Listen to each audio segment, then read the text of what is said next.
Procès de l'aide de camp de Guillaume Soro, le 24 mars 2025. Un procès bidon pour l'exclure de la présidentielle. Le procès du commandant Abdoulaye Fofana, ancien aide de camp de Guillaume Soro, est prévu pour ce 24 mars 2025 devant le tribunal criminel d'Abidjan. Le pouvoir d'Abidjan veut le juger, lui et certains de ses amis ex-militaires, pour complot contre l'autorité de l'État, constitution de bandes armées et participation à une bande armée, atteinte à l'ordre public et d'autres délits du même genre. On se souvient que le commandant Abdoulaye Fofana a été arrêté en 2022 en Côte d'Ivoire, alors qu'il avait quitté son exil pour se rendre discrètement auprès de sa famille, notamment auprès de son père, malade et âgé, qu'il souhaitait voir dans ses derniers instants. Il a été arrêté le 3 mai 2022 à la suite de la dénonciation de certains de ses anciens frères d'armes qu'il avait imprudemment contactés pour leur transmettre une salutation fraternelle. Lors de son arrestation, il a évidemment été torturé pendant des mois à la DST avant d'être transféré dans un lieu de détention tenu secret afin de le faire avouer qu'il était rentré en Côte d'Ivoire pour orchestrer un coup d'État au profit de son ex-patron, Guillaume Kégbafori Soro. Ses anciens camarades de la garde républicaine, coupables de ne pas avoir informé la justice que le commandant Fofana les avait simplement appelés pour leur dire bonjour, sont également considérés comme suspects, voire complices, et sont détenus avec lui.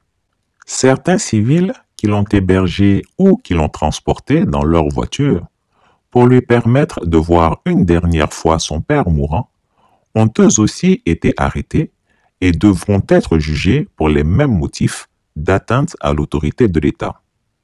Voici donc la mascarade judiciaire qui s'ouvrira ce 24 mars à Abidjan.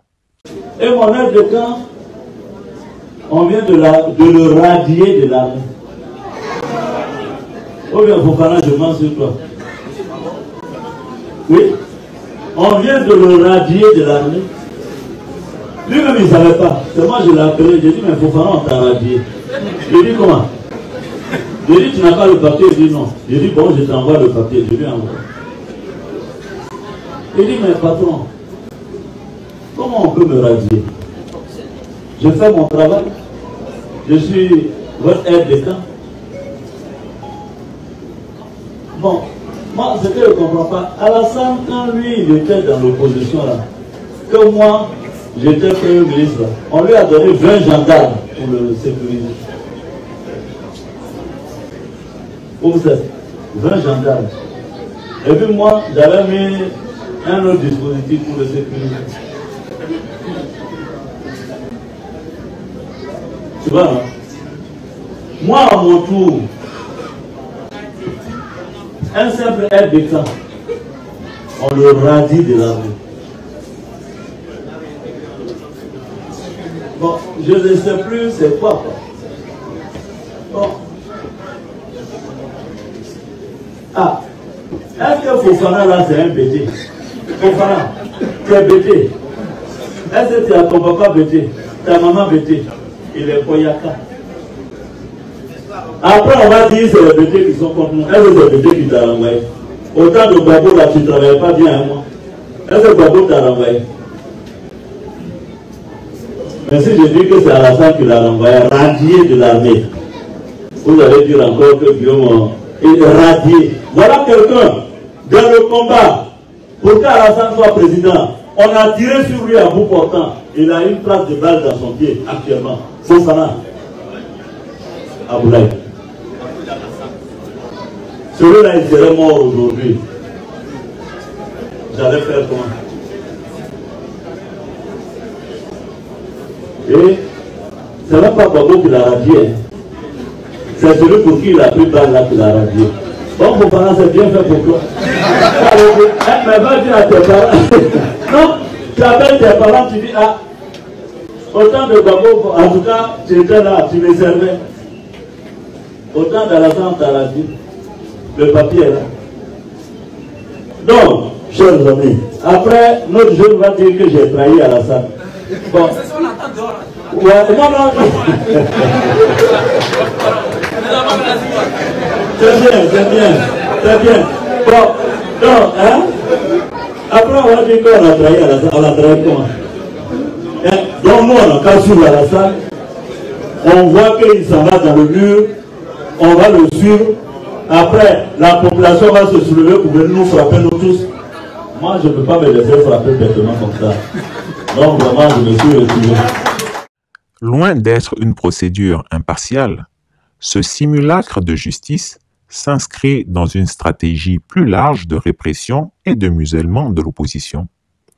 Les charges retenues contre lui et ses co-accusés reposent sur des accusations grotesques, fabriquées de toutes pièces par une justice aux ordres.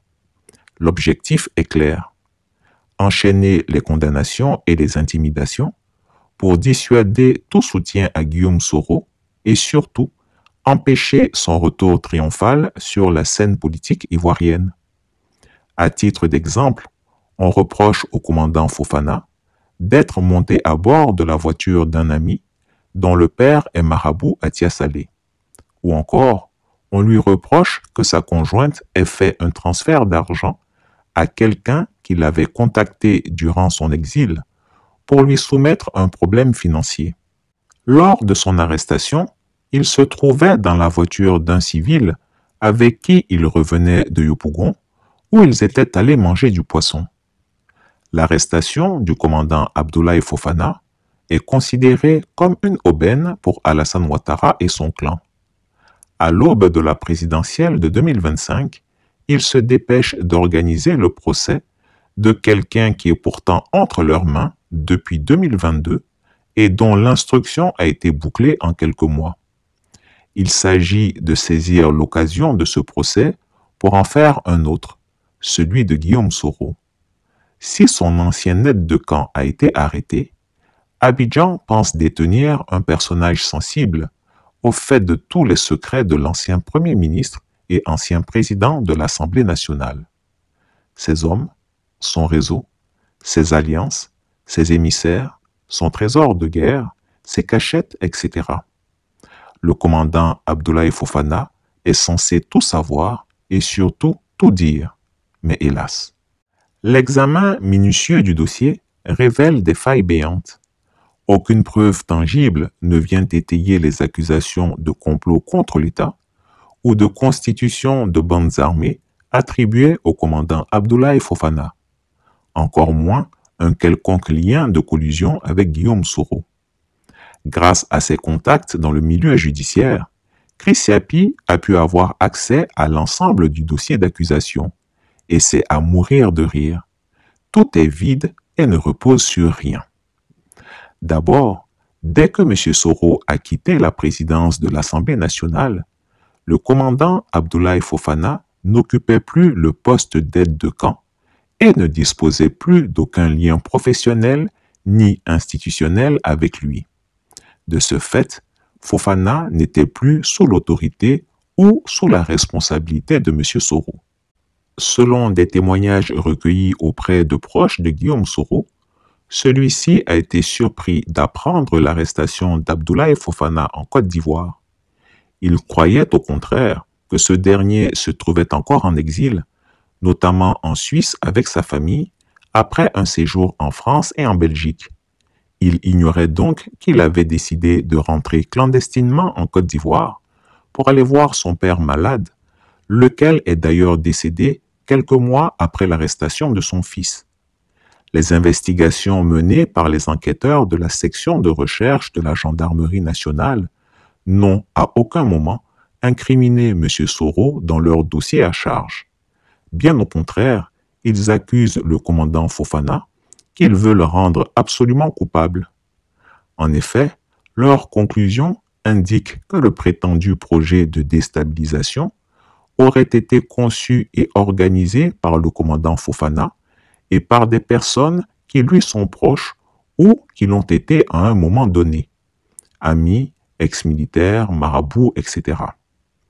Ensuite, dans leurs déclarations recueillies, aussi bien devant les gendarmes que devant le juge d'instruction, tous les co-accusés ont systématiquement rejeté tout lien avec Guillaume Soro, toute consigne reçue de lui, toute aide financière ou tout encouragement quelconque de sa part. Ils le connaissent, comme tous les Ivoiriens, mais n'ont jamais interagi avec lui. Jamais le commandant Fofana ne s'est adressé à eux en prétendant leur parler au nom de Guillaume Soro. Il leur parlait en tant qu'amis, frères ou anciens compagnons d'armes. Aucun d'entre eux n'a mentionné d'instruction ou de directive émanant de M. Soro. C'est comme si, dans l'entreprise que vous dirigez, un collaborateur autrefois réputé proche de vous se retrouvait des années après votre départ, recruté ailleurs et rencontrait des problèmes. Pourrait-on vous tenir responsable des actes ou des problèmes causés par votre ancien collaborateur? D'un point de vue logique, toute implication de M. Soro aurait nécessité un minimum de contact, de soutien logistique ou financier, ce qui n'est pas établi. Par ailleurs, la fin de la collaboration publique et institutionnelle entre les deux hommes, conjuguée à l'absence de preuves d'échanges récents, discrédite toute hypothèse de complicité. Mais nous sommes en Côte d'Ivoire. Les méthodes employées rappellent tristement celles des régimes autocratiques où la simple parole d'un prévenu, son appartenance familiale ou ses amitiés politiques suffisent à le faire condamner. Le pouvoir en place, incapable de produire des éléments matériels crédibles, se contente d'un récit grossier, agrémenté d'accusations invraisemblables, impliquant des marabouts et des pratiques mystiques, comme si la justice d'un pays moderne pouvait s'appuyer sur de telles inepties. L'acharnement judiciaire contre les proches de Guillaume Soro n'est pas un fait isolé. Depuis son exil forcé, chaque tentative de rapprochement avec la scène politique ivoirienne se solde par une vague de répression. Ses partisans sont traqués, arrêtés et condamnés sur la base de dossiers vides. Ce procès n'a d'autre but que de prolonger cette stratégie de harcèlement systématique. L'objectif final est clair: faire de Guillaume Soro un paria politique, le priver de toute assise nationale et internationale, et à terme l'empêcher de briguer la présidence. Le ciblage des proches de Guillaume Soro montre que le régime ne se contente pas de l'exclure du jeu politique. Il cherche à éradiquer toute son influence, y compris par des méthodes indignes d'une démocratie. Le deuxième élément, c'est que la démocratie contribue à la paix. Le manque de démocratie, l'exclusion de candidats ou d'électeurs peut également contribuer à des perturbations inutiles. Ce procès est également révélateur de l'état de déliquescence de la justice ivoirienne, devenue une simple chambre d'enregistrement des volontés du pouvoir. Chaque procès politique en Côte d'Ivoire suit le même schéma. Inculpation fondée sur des accusations vagues, instructions partiales menées à charge, absence de toute garantie pour les accusés et finalement condamnation prononcée à l'issue d'audiences expéditives. Ce simulacre judiciaire s'apparente à une opération d'épuration politique qui ne dit pas son nom. Il s'agit de faire taire, d'éliminer et d'écarter toute voix discordante. Le régime veut envoyer un message clair. Toute velléité d'opposition sera écartée sans pitié et quiconque ose défier le pouvoir subira le même sort. Ce procès est d'autant plus absurde que la situation sociopolitique de la Côte d'Ivoire exige aujourd'hui l'ouverture et la réconciliation plutôt que la répression et l'exclusion. Au lieu de construire un cadre démocratique apaisé, où la confrontation des idées primerait sur la brutalité des décisions judiciaires, le régime opte pour la traque méthodique de ceux qu'il perçoit comme une menace. Mais à force de vouloir gouverner par la terreur et l'instrumentalisation de la justice, le pouvoir actuel scelle lui-même sa propre chute. En cherchant à détruire Guillaume Soro et son entourage, il forge malgré lui des symboles de résistance. L'histoire a toujours montré qu'aucun régime ne s'est maintenu durablement en utilisant la justice comme arme de guerre contre ses opposants. Chaque condamnation inique, chaque procès truqué ne fait que renforcer la détermination du peuple et préparer l'inévitable basculement du pouvoir. Les démocraties modernes ne se construisent pas sur la répression et la peur, mais sur des principes de justice impartiale et d'équité. Or, en Côte d'Ivoire, l'appareil judiciaire est devenu un simple instrument de persécution. Les magistrats, censés être les garants de l'état de droit, ne sont plus que les exécutants d'un pouvoir en fin de cycle, incapables de tolérer la moindre contradiction. Cette dérive judiciaire signe la faillite d'un régime qui, faute d'une vision politique solide et d'un projet de société crédible, préfère multiplier les procès bidons pour se maintenir artificiellement au pouvoir. L'histoire jugera sévèrement ces pratiques et ceux qui les orchestrent devront tôt ou tard rendre des comptes. Ce 24 mars 2025 ne sera pas seulement le jour d'un procès politique de plus.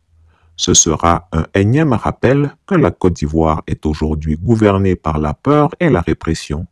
Mais chaque injustice engendre sa révolte, et chaque abus de pouvoir rapproche un peu plus ceux qui l'exercent de leur chute.